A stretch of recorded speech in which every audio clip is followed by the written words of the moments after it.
What's up, guys? It's Aaron with New Bus Farm. I've been working on this project for a ridiculously long time.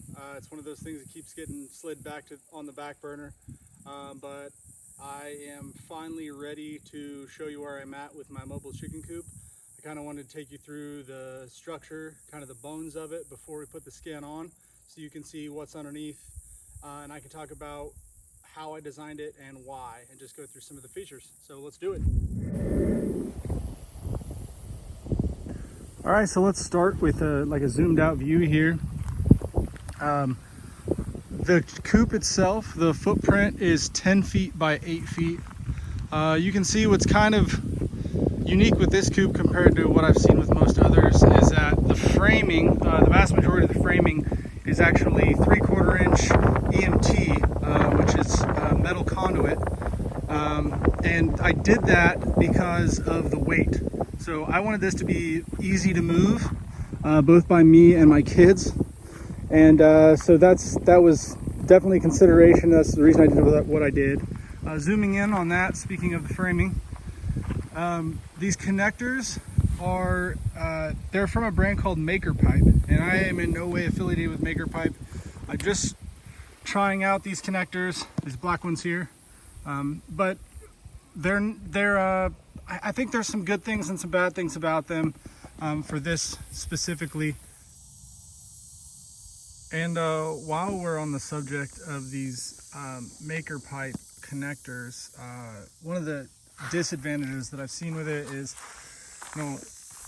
the weight of this coop is pushing down, right? So like all that weight is hanging down as pushing these connectors apart. So they don't actually have the best grip for this application. So what I've actually done is I've drilled a hole through the connector and the pipe that's inside, and then secured that with a stainless steel screw with a nylon locking washer. And I've done that basically here, and then all of these connections on the bottom that hold the coop together. And then the other place I did that was here, where my handle system connects, because this handle is going to be getting a lot of force. It's going to be used to pull and drag this whole coop. So I did have to make some reinforcements there. Otherwise, I'm fairly happy with how these connectors have functioned. Anyway, when the skin goes on, it'll be mounted onto, this is just old board. There's like 1x6 board that I ripped in half. So the skin will go on there. It's just recycled metal from my roof. Some of these considerations that design considerations I've learned having chickens so long. One thing is the water. So these are horizontal chicken watering nipples. They're frost free, so I'm hoping we're going to see how they play out this winter. But I'm eventually going to be building probably some kind of a solar system that will allow me to run a heater off of a battery to keep that water warm in that bucket.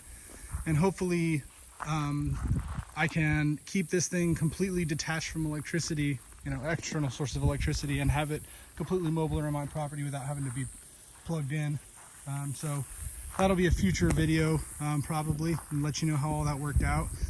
The other thing about the battery system is that the potential could be there to, run lights to extend daylight hours, if that was a desire for people, and also to run like an electric netting fence to extend their available space outside of just the coop itself, but keep everything mobile. So that's future projects. As far as making this thing mobile, let's talk over here. So this is just a piece of 1.5 inch PVC Schedule 40 with a collar or sleeve, and then a reduced fitting down to the 3/4. So it's 1.5 by 3/4 reduced fitting. So this actually acts like a roller.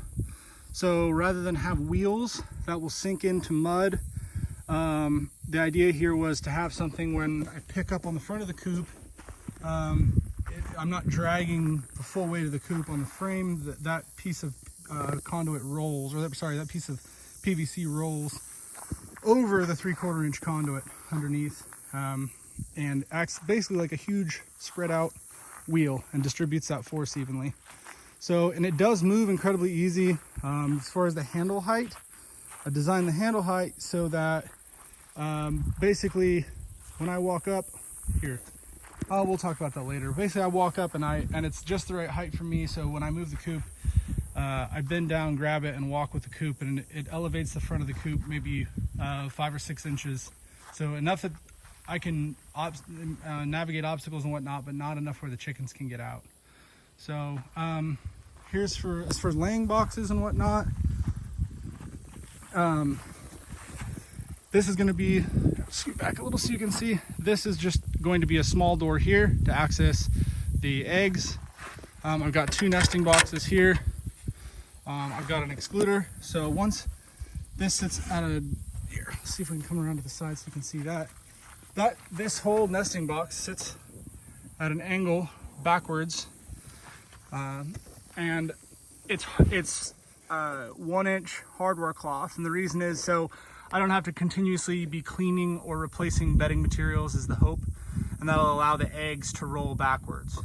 Okay, so the chickens will lay, and then the eggs will roll back to here, and I'm actually going to put a piece of pipe insulation over this, just foam insulation, that will pad the eggs as they roll back, but they'll roll back behind this 2x4 excluder, which will mean that the chickens can't peck at their eggs or poop on their eggs or do anything else to degrade the quality of the eggs. And then when you come to get them, all you have to do is open this back and the eggs will be lined up for you right here to collect.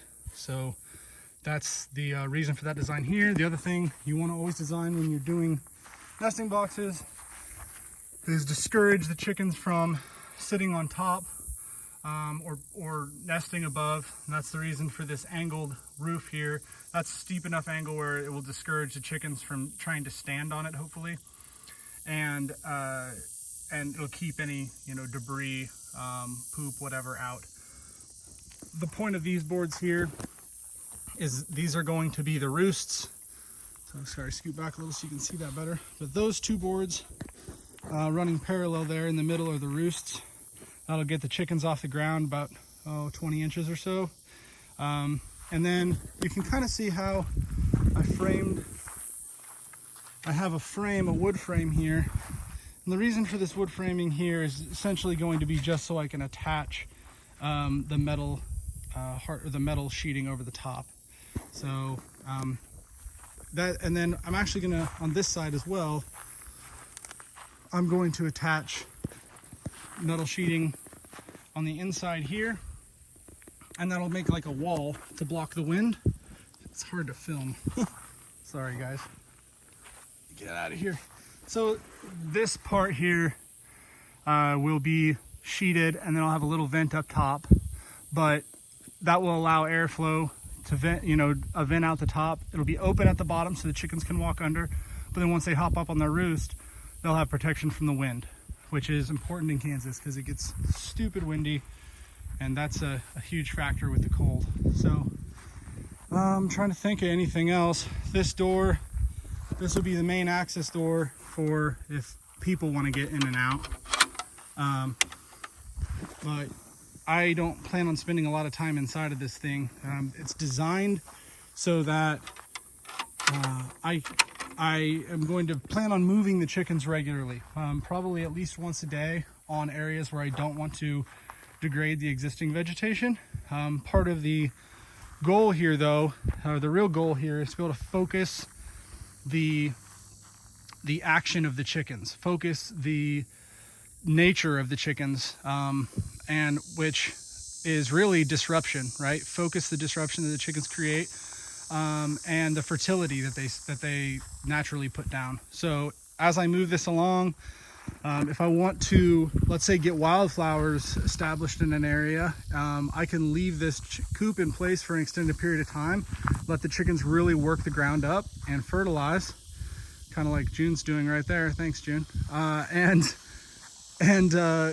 then that will essentially prep a bed for wildflowers or for a garden. So some of the things, back to the water, the reason I'm going with this bucket style water is basically my experience in the past having chickens. These waters stay incredibly clean. And the other thing you might notice here that's a little different, most people put these waters or these nipples at the very bottom of the bucket, or, you know, within an inch of the bottom, which is good, or not bad, I'm saying. But for what I'm doing, when I run a heater in these buckets, I don't ever want the bucket to run out of water. Because then the heaters will not shut off, and then you'll burn your heater up. So by raising those nipples up off the bottom a little bit, the intent there is to protect my heater in the future. And then those, like I said, those buckets stay incredibly clean, and all you have to do for the most part is top them off. Way better than any kind of open water. And they stay clean. They don't transmit disease. You know, they don't have chicken, they're not eating or drinking water with chicken feces in it, you know, that kind of thing. So, and then this J style feeder is the same style of feeder I have in my existing coop. And what I really like about these J feeders is, like, this is going to run about 8 or 9 birds in it. I think that's about all I would feel comfortable putting in there based on the size.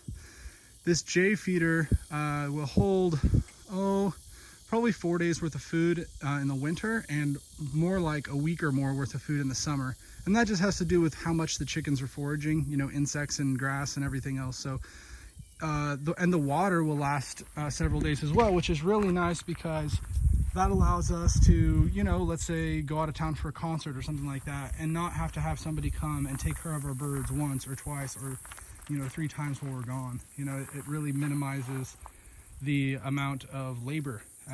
And once this thing is up and running, it's going to be not nearly as close to the house as it was before either. So that means every walk out to the coop is wasted time. So anyway, I'm sure I'll figure out some more things that I want to say, and I'm sure I'll repeat myself in future videos, but I'm going to call it good for now. And I will finish this up once I have glazing, or, you know, once I have the skin on this coop, and show you what it looks like.